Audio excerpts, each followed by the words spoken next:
आम्ही रात्री वावरामध्ये पिंजरा लावला होता बिबट्या धरायला आणि बिबट्या धरण्यात आलेला आहे. तुम्हाला लवकरच दाखवतो बिबट्या. मित्रांनो, 2 दिवसापूर्वी आपल्या वावरातली शेळी बिबट्याने पळवून नेली होती. ती आपल्या सवंगड्यांनी मिळून ओढून आणली. त्यानंतर आपण रात्री आमदार हेमंत दोगले यांना पिंजऱ्याची मागणी केली. त्यांनी पण लगेच तत्परता आणि समयसूचकता दाखवत तात्काळ नवीन पिंजरा पाठवला. पिंजरा आल्यावर रोहित बकरे सर आणि त्यांच्या टीमनी तो आपल्या उसाच्या रानामध्ये पिंजरा एकदम व्यवस्थित लावून घेतला. आणि हाच तो बिबट्या जो धरण्यात आलेला आहे.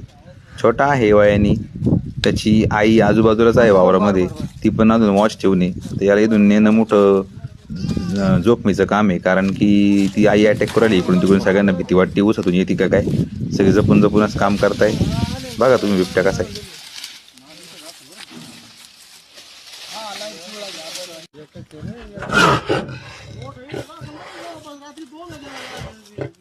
याच्या खालून उकरेल काय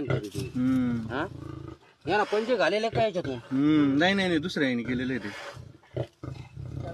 सर तेवढं मला टाकवा तिकडे टाकून त्यांना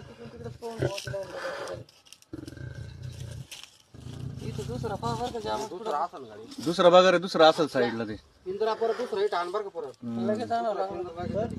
हा याला हाया का शेळी खाल्लेली सर त्याला काही नाही नाही नाही नाही, त्याने मारलंय बरं का मस्त शेळीवर. वैतागला असाल तू. टाकलेला आहे. मोठा आहे सर तो. नाही नाही, पिल्लू आहे. मोठा लांगा पाहिला मी तर 2 दिसते सर.